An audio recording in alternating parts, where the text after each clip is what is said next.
ایک صحابی نے حضور سے سوال کیا، حاجی کی کیا شان ہونی چاہیے؟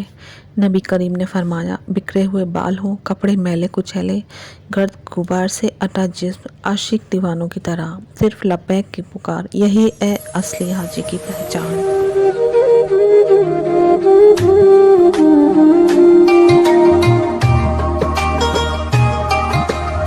بیت اللہ شریف کا دیکھنا بھی عبادت ہے۔ جو ایمان و تصدیق کے ساتھ کعبے کو دیکھے وہ گناہوں سے ایسے پاک ہو جاتا ہے جیسے آج ہی پیدا ہوا ہو۔ بیت اللہ کو دیکھنے والا ایسا ہے جیسے جاگنے والا، دن کو روزے رکھنے والا اور اللہ کے راستے جہاد کرنے والا۔ خوش قسمت ہیں وہ لوگ جن کو اللہ جل شانہ نے اپنے فضل و کرم سے طواف کرنے کی سعادت عطا فرمائی۔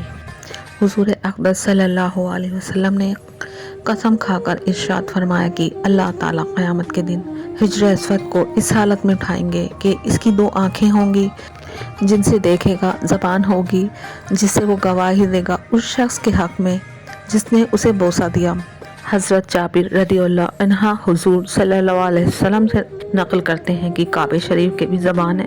اس سے پہلے زمانے میں اللہ تعالیٰ سے اس نے شکایت کی تھی، اے اللہ میری طرف لوٹنے والے کم ہو گئے ہیں، زیارت کرنے والے کم ہو گئے ہیں۔ حق تعالیٰ نے فرمایا کہ میں ایسی قوم یعنی مسلمان پیدا کرنے والا ہوں جو بڑے خشوع اور شوق سے تیری طرف جھکنے والے ہوں گے، سجدے کرنے والے ہوں گے، دن اور رات طواف کریں گے، تیری طرف ایسے جھکے رہیں گے جیسے کبوتر اپنے انڈے کی طرف جھکا رہتا ہے۔ حجر اسود جب جنت سے دنیا میں اتارا گیا تو دودھ سے زیادہ سفید تھا، آدمیوں کی خطاؤں نے اسے کالا کر دیا۔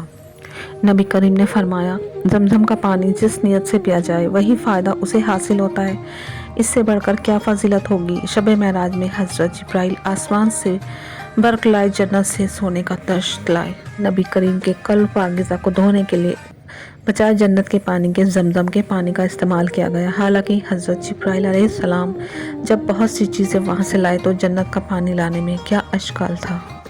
حدیث میں ارشاد ہے، جب حاجی لبیک کہتا ہے تو اس کے ساتھ ہر پتھر اور درخت اور زمین بھی لبیک کہتی ہے۔ جب حضرت موسیٰ علیہ السلام لبیک کہتے تھے تو حق تعالی شانہ کی طرف سے لبیک یا موسیٰ جواب میں ارشاد ہوتا تھا۔ قربانی مستقل عبادت ہے جو صاحب نصاب پر واجب ہے، لیکن حج میں اس کی فضیلت اور بھی زیادہ ہے اور اس کی کثرت پسندیدہ ہے۔ خود نبی کریم صلی اللہ علیہ وسلم نے اپنے حج میں 100 اونٹ قربانی کی تھی۔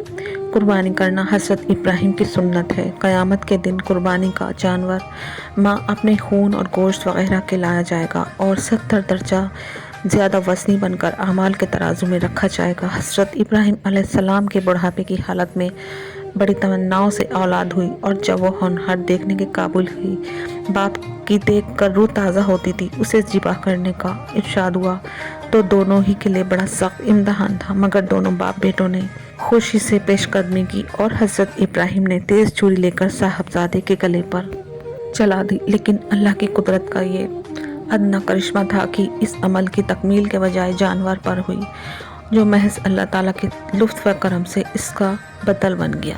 جو بندہ یہ 10 دن پالے یعنی حج سے پہلے کے 10 دن، اس کو چاہیے زیادہ سے زیادہ تکبیرات، تحمید اور تحلیل کا ورد کرے۔ یہ ذکر اپنی زبان سے کثرت سے ان دنوں میں کریں۔